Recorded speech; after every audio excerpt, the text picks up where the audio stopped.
Glenn Hernández, médico intensivista del Hospital Clínico de la UC Christus, con quien queremos conversar sobre el COVID-19 y cómo se vive desde la UCI. Buenos días, doctor, bienvenido a La Voz de los que Sobran. Muchas gracias por conectarse con nosotros esta mañana. Buenos días, muchas gracias por darme la oportunidad de contar algunas cosas de nuestro mundo. Eso, muchas gracias, porque la verdad, como bien usted lo dijo en una entrevista que se viralizó, pero a mí me ha llegado por lo menos, le digo, unas 5 veces por WhatsApp, porque la gente estaba muy emocionada con su relato en el The Clinic, ¿verdad?, en el diario, donde usted dijo en el título: el gobierno ha hecho una comunicación de riesgo catastrófica. Esta segunda crisis se pudo haber evitado. Y por eso nos gusta escucharlo, yo creo, sus palabras, leerlas y escucharlas, porque lo que efectivamente nosotros como comunicadores desde acá, de nuestra sillita humilde, sentimos que hay una comunicación de riesgo tremendamente fallida. Si usted nos puede decir cómo cree que se podría haber evitado esto y por qué le parece que la comunicación de riesgo a ustedes desde la UCI, digamos, es tan mala. Bueno, yo creo que estamos nosotros, la sociedad científica, en una declaración hace un mes más o menos, y nosotros, los médicos que trabajamos en cuidado intensivo, dijimos en múltiples entrevistas y medios de comunicación que nos parecía que frente al verano, que era una situación de alto riesgo, hubo un relajo de medidas, digamos, eso es evidente, y nosotros advertimos porque en realidad creo que no había que ser Sherlock Holmes para entender de que la liberalización de las actitudes, digamos, y de los permisos, etcétera, en verano, iba a tener consecuencias en marzo, digamos. Fue así en Europa. De hecho, en Europa, la segunda ola, que fue también bastante catastrófica, vino en Europa en septiembre, octubre del año pasado, que fue justo después del verano europeo, donde hubo una circulación masiva, sobre todo de Alemania hacia España, Italia, etcétera, y ahí se produjo, digamos, el germen de la explosión después del verano. Entonces nosotros temíamos que esto pasara.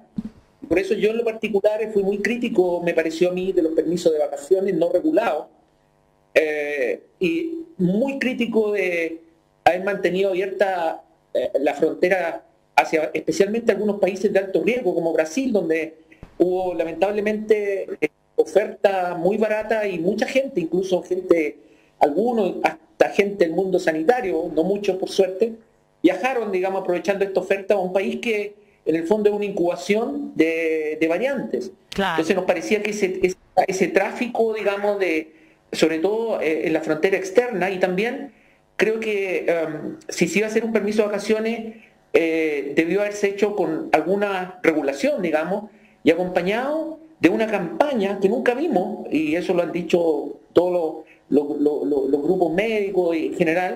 Nunca hubo una campaña de concientización o de alerta en el verano, digamos. Fue una cosa, demos permiso, pero no hubo, como se ha hecho en otras enfermedades, como, qué sé yo, el SIDA y otras, digamos, alertas, etcétera. Nunca hubo una campaña en cuanto a que la gente se mantuviera, digamos, alerta frente a esto y alguna medida de seguridad. Entonces, y finalmente nos pareció también que, ¿te acuerdas que hubo una época muy errática en términos de este plan paso a paso, que un día se decía, sí, el paso a paso se pasa al 2, no, mejor retrocedamos al 1, no, y el 3 tiene no sé qué, y después se cambiaba, y por supuesto hubo esta liberalización, digamos, de actividades que a todas luces no eran prescindibles, que me refiero a casinos y otras.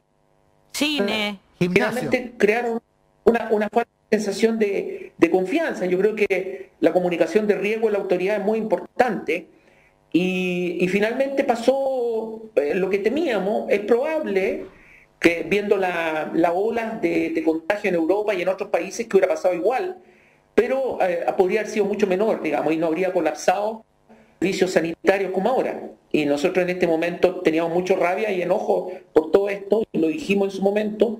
Ahora estamos en otra etapa, porque ahora ya, como decimos nosotros, los dados están echados, las cartas están echadas, y ya claro, no sacamos nada, digamos, ya habrá los momentos de análisis, ¿cierto? Una vez que pase esto, por supuesto. Pero en este momento nosotros estamos abocados a la emergencia y nos damos abasto, la verdad.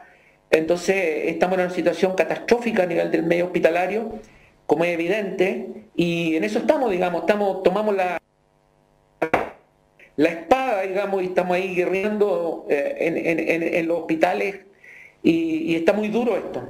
Esa es la verdad. Es verdad, doctor, yo coincido 100% con usted. Ahora, yendo al problema de fondo, porque es cierto, ahora hay que actuar y luego vemos que se hizo mal y cómo lo corregimos, pero quizás la naturaleza de este conflicto está en que el rol del Ministerio de Salud, no solamente en este gobierno, en cualquiera, lo que pasa es que le tocó enfrentar a la pandemia, es un rol político más que de salud pública 100%. Tal vez habría que redefinir ese papel, que sus decisiones, claro, que sus invocaciones, que su naturaleza sea más técnica y de salud pública que del resguardar también las convicciones políticas del gobierno de turno. O sea, sin duda, digamos, yo soy intensivista, no soy epidemiólogo, pero es evidente de que yo pienso que finalmente las decisiones en una pandemia, la pandemia es algo cruel y devastador, porque ustedes saben muy bien que además afecta a la sociedad en forma asimétrica, ¿cierto?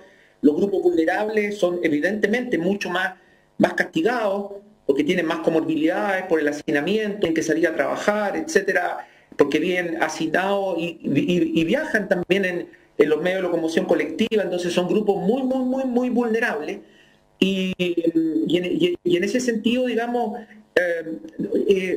yo creo que la autoridad sanitaria debe tener preeminencia sobre otras consideraciones, digamos, obviamente de la autoridad económica, etcétera, y uno tiene la sensación, y esto lo digo como ciudadano, no como médico intensivista, de que probablemente hay muchos conflictos que uno ni sabe, ¿no es cierto?, internos a nivel de gobierno, de lucha entre fortalecer la economía versus, digamos, el liberalizar o no y los riesgos de salud. Yo creo que finalmente, al final, hubo una apuesta por la vacuna. El tema de la apuesta por la vacuna, que digamos va en sentido muy correcto, por supuesto, es riesgoso porque, como lo han dicho organizaciones mundiales sanitarias, justamente cuando uno empieza a vacunar es cuando uno debe mantener las medidas de control de la movilidad, porque si no, no tiene sentido. Si el problema es finalmente es cerrar la llave, porque mientras siga habiendo contagio masivo, es un problema, digamos. Entonces, eso es. Y si tú de repente mensajes de parte de la autoridad, porque quizá uno echaría menos o habría echado menos un SAR, una especie de SAR entre comillas, un gran coordinador de toda la gestión de la pandemia, que tuviera autoridad, digamos, preeminente sobre eso, y que tuviera un rol sanitario. En ese sentido, digamos, uno debe disminuir la movilidad, por supuesto, que haya una vacunación suficiente, con los recaudos, obviamente, para todos los grupos más vulnerables. O sea, eso es evidente, ¿no? Daniel. Sí, doctor Hernández, yo voy a hacer un par de comentarios para explicar. Doctor, un intensivista, lo tuve que buscar, doctora, dice: médico especialista en el tratamiento y la curación de enfermos graves que precisan cuidados médicos intensivos. O sea, son aquellos que, oye, les toca lo más duro, según la definición que acabo de leer. O sea, un intensivista de aquel que se preocupa de los que están más graves, pobrecito. Bueno, para que se entienda un poco, porque es duro. Bueno, lo segundo, que tiene que ver con lo que usted recién hablaba, las medidas con vacuna, supongo que son, porque, a ver, hagamos una especie de recuerdo menor. El doctor Mañalich, el ministro, decía que quería la política de él, digamos, la política del gobierno era tratamiento de rebaño, pero no había vacuna, y se decía, pero ¿cómo está diciendo eso si este tratamiento de rebaño tiene que hacerse cuando hay vacuna? Bueno, ahora tenemos la vacuna. Se está poniendo bastante rápido la vacuna. ¿Cuál, en su opinión, es lo que tenemos que hacer ahora? Porque yo no sé si usted tiene visto o se ha visto, va a venir una tercera ola o no. Realmente la vacuna, ¿cómo actuamos ahora de aquí a diciembre con la vacuna? Yo entiendo, hay que disminuir la movilidad, pero ¿cómo lo ve usted? ¿Cuáles son las políticas? Ya estamos, usted mismo nos dijo, ya estamos aquí. Usted está muy concentrado Claro. como intensivista en los cuidados Sí. médicos intensivos. Yo, Dele. claro, ustedes me escuchan bien, yo lo escucho bastante entrecortados. Nosotros Miren, también lo... ustedes- Pero por lo menos su idea se ha expresado con claridad. Está entrecortado, pero su idea ha quedado clara, doctor. Ya, estaba buscando ángulos porque se escucha un poquito entrecortado, ¿no? No lo escucho muy bien, pero entiendo el sentido de la pregunta que viene para adelante. Yo creo que, a ver, estamos con un virus muy complejo, la pandemia muy compleja. Este virus que tenemos ahora no es el mismo de marzo del 2020. Una en la revista Nature, que es una de las mundo, una de las más prestigiosas sin duda, hicieron una encuesta la semana pasada entre cientistas de todo el mundo, preguntarle cuál era su pronóstico sobre lo que viene. Y todo un manifiesto natural iba a ser de tener varias olas, y con variantes de virus, por distintas razones, digamos, entre los grupos no vacunados, en fin.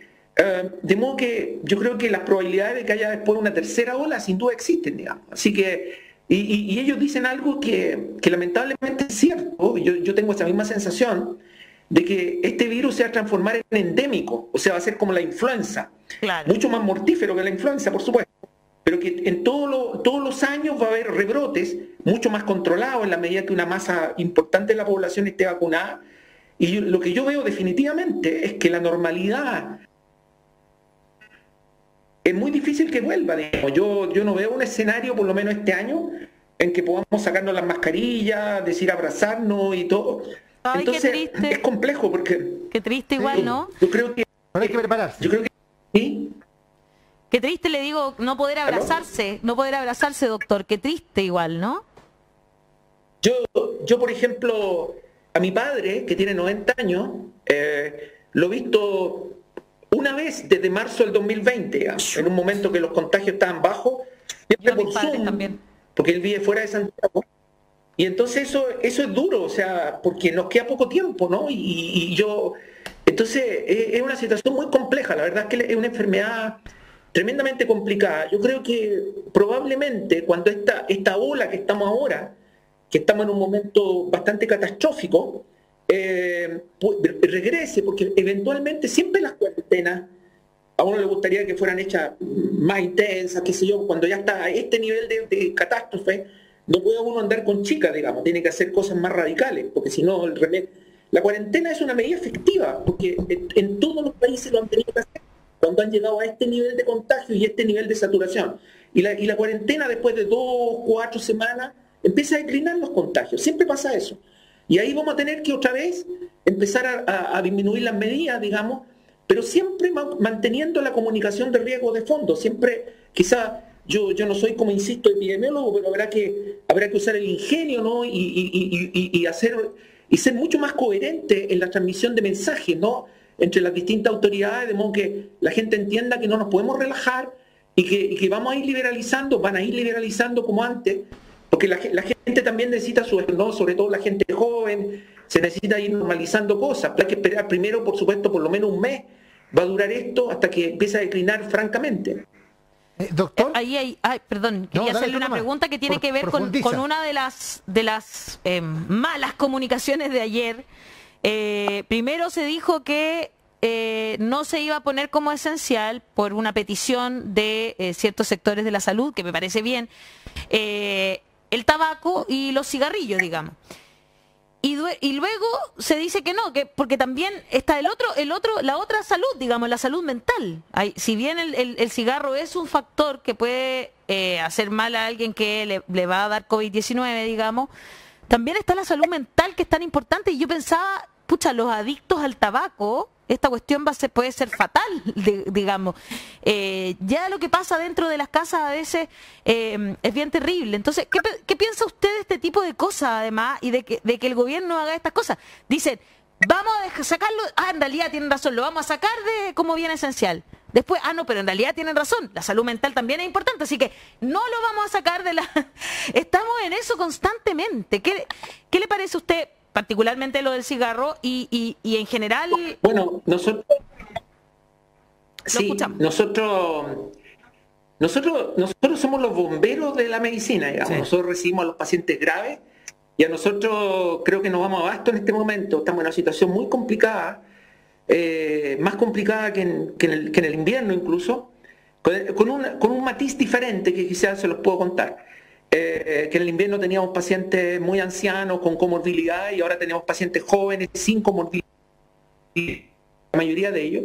Y por lo tanto, en general se ven muy graves al principio, pero tienden a tener menos mortalidad, nos da la impresión, y a salir más rápido los ventiladores, pero eso todavía no lo tenemos tan claro, estamos recién analizando el perfil de esta segunda ola. Yo creo que en esta emergencia que estamos, debe predominar el criterio sanitario radicalmente, y el criterio sanitario de no saturar es el primer objetivo.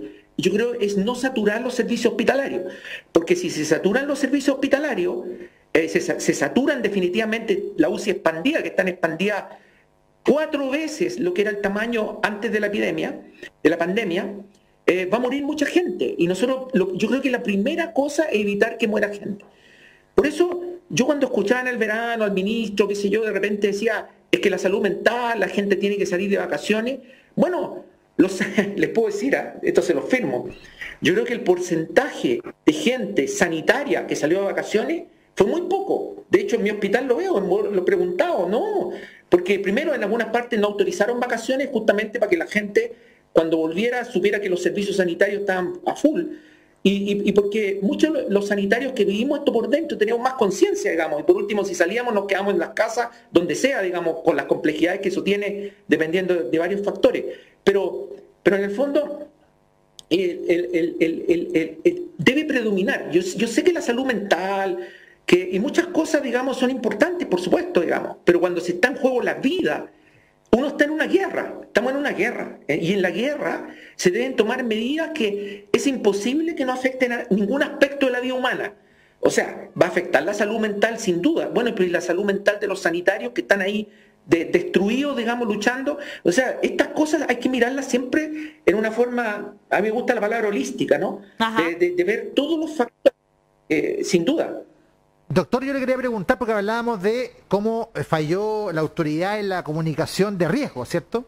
¿Se habrán equivocado los chinos también en la comunicación de la eficiencia de su vacuna cuando hace un par de días hicieron esta declaración que se prestó para tanta confusión y que en el fondo enreda, porque hay mucha gente que descree después de lo que han dicho nuestras autoridades frente a estudios también que se han hecho en Chile, en su propia universidad, en la Católica, y que para mí tienen mucha credibilidad a ese respecto? Ahí, ¿usted cree que se equivocaron los chinos? No, yo creo que lamentablemente cuando hay mucha presión, digamos, mediática también sobre las autoridades de salud, como en China, de repente se dicen frases que pueden ser complejas en cuanto a su interpretación. Lo que yo puedo decir es que la vacuna china es claro para todo el mundo que lo que hace fundamentalmente es disminuir los casos graves y la mortalidad. Y los casos graves son los que se mueren. Eso lo disminuye en un 95%. Entonces, lo que no disminuye tanto son los contagios asintomáticos y las formas leves que parecen un resfriado común y corriente. Por eso la vacuna china tiene eso, ¿no? Que se ha demostrado en los estudios que conocemos hasta ahora, que previene la hospitalización y la muerte de las formas graves. Y eso es lo que queremos. Porque que a uno le dé un COVID, como yo he visto que le ha dado a algunos colegas, que casi un pequeño romadizo, digamos, y eso es todo. O sea, uno dice, ok, la sacaste barata. Que eso se prevenga desde el punto de vista de riesgo vital, por supuesto, no importa, digamos, si uno tiene una forma leve, no tiene relevancia epidemiológica. O sea, lo que es importante es esto. La vacuna china hay que ponérsela, digamos, porque va a evitar las formas graves y va a disminuir la mortalidad. Eso es categórico, me parece a mí, con los datos que tenemos ahora. Pero uno debe saber que su eficacia en prevenir completamente el contagio no es tan buena. Entonces, cuando uno se pone la vacuna china, debe mantener las precauciones, por supuesto, de contacto, el aislamiento, la distancia social, porque uno puede incluso ser asintomático, no le pasa nada a uno, pero uno transporta el virus en la garganta, claro, y lo puede transmitir a otras personas y puede seguir contagiando, digamos. Entonces, yo creo que es muy importante que la gente sepa que cuando se pone la vacuna china, le va a conferir protección. De hecho, los pacientes que hemos tenido una baja muy notable de pacientes mayores de 70 años, casi no tenemos ahora. Tenemos puros pacientes jóvenes que no se han vacunado. Entonces hemos visto muy rara vez un paciente vacunado que haya tenido una forma grave en esta crisis actual. Le están mandando muchos mensajes, doctor. Por ejemplo, primera línea del contagio dice a través de Twitter, escuchando a Glenn 04, que son todos los números que tiene el doctor ahí, con un audífono escondido bajo el gorrito en la primera línea de contagio. Me identifico absolutamente. Aguante para todo el personal de la salud desde Antofagasta. Nehuen, dice. Gloria Alicia dice en Facebook, ese virus y sus variantes nos tienen para la embarrada. Peor con la variante Piñera. Y desde la comunidad de los que sobran, nosotros tenemos un WhatsApp, doctor, donde le hacen varias preguntas. De hecho, sobre quedaron bastante dudosos sobre lo de los jóvenes. Dicen, es bueno que describa quiénes son los que ahí están en la urgencia. ¿En qué momento un enfermo COVID debe asistir a urgencia? ¿Cuántos jóvenes hay y de qué edad? Son las preguntas que están haciendo más o menos en la comunidad. Bueno, yo creo que, digamos, para no saturar los sistemas de salud, hay que ir a consultar a un servicio de urgencia cuando uno tiene síntomas respiratorios que son preocupantes. Por ejemplo, dificultad para respirar, respiración entrecortada, o uno empieza a subir una escalera y se siente ahogado, o mucha tos que es ahogante, etcétera. O sea, cuando uno tiene síntomas mayores. Si uno tiene, por ejemplo, uno dice, ok, está confirmado el COVID, es alta probabilidad de tener un COVID porque duerme en la pieza del hermano y el hermano tiene, y uno lo que tiene es un poquito roladizo, un poquito de ardor en la garganta, no es necesario, lo estamos saturando, ni siquiera en un servicio, un CEFAM, porque hay que reservar para el síntoma respiratorio preocupante. ¿Y cuál es el síntoma respiratorio preocupante? El síntoma respiratorio bajo, eso es dificultad respiratoria, tos incontrolable, esas cosas, digamos, especialmente la dificultad respiratoria, son motivos que se debe consultar. Y nosotros, todavía las estadísticas quizás no lo reflejen, pero haciendo una mirada a nuestra UCI, por ejemplo, la semana pasada, tenemos varias secciones, ahora tuvimos que ampliar, por supuesto, la UCI a todo el hospital, entonces tenemos varias UCI ahora, no tenemos una como antes, tenemos 6, 7 UCI con ventiladores por todos lados, hasta en los pabellones quirúrgicos, pero viendo nuestra UCI, la clásica, la que tuvimos siempre, teníamos, por ejemplo, en la sección que me tocó estar la semana pasada, que son 16 camas, teníamos, qué sé yo, la mitad de los pacientes eran menores de 50 años, o diría quizás más de la mitad, y teníamos varios pacientes, 3, 4, 5, quizás menores de 30. Entonces, así que menores de 30, ¿no? Eso es joven, o sea. Súper joven, pues súper joven. Absolutamente. Sí. O sea, estamos hablando de menores de 30. Yo me acuerdo, yo tuve COVID y me costaba mucho como moverme, realmente era muy difícil y me dolía todo. ¿Parecido a la influenza? No. ¿Cuando te tira piso también la influenza?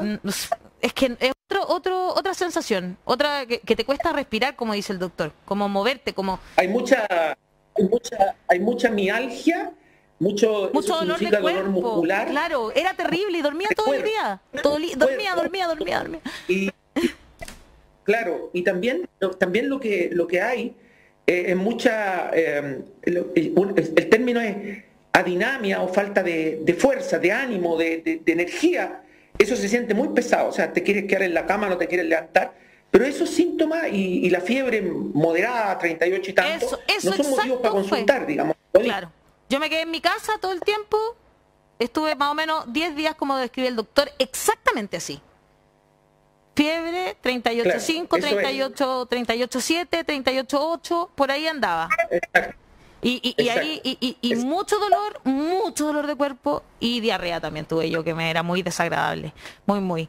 Doctor, ha sido un agrado conversar con usted, le mandamos mucha fuerza, muchas gracias, cariño. Doctor. Sí, le agradecemos profundamente lo que usted y a través de usted a cada una de las personas que están ahí en el servicio de salud, de distintos servicios de salud de todo Chile, quienes están ahí en la primera línea, que se sienten tan identificados con su relato, y ojalá que este relato nos haga tomar conciencia de que nos tenemos que quedar en la casa, por favor, dentro de lo que más podamos, dentro de lo que, claro, cada uno usar tratar de no mascarilla. exponerse, tratar de convencer a nuestros hijos, hijas, adolescentes que nada, que no pueden ver a sus amigos, que tienen que quedarse en la casa por un tiempo, como dice el doctor. La salud mental tratemos de evitar, o sea, a ayudarla de otra manera, digamos, entre todos, en familia, conversando, no sé, jugando cartas, qué sé yo, para matar el tiempo. Doctor, muchas gracias por estar esta mañana. Muchas gracias a usted y fue muy grato para mí porque nosotros hace 15 años atrás tuvimos en la Radio Usach un programa de poesía que se llamaba El Arca de los Sueños, que era todos los jueves ¡Qué en la noche. bonito! Qué buena. 4 años íbamos ahí a la Usach, a la radio, al estudio, en la noche con unos amigos poetas y la verdad que fue un periodo muy lindo en mi vida, así que por eso tengo nostalgia de esa época. Así que un gran abrazo a toda la gente de la radio también. Bueno. Muchas gracias. Muchas gracias. Muy bien. Chao, doctor. Ahí estaba el doctor Glenn Hernández, intensivista. Muchas gracias por haber conversado con La Voz de los que Sobran. Le hicimos toda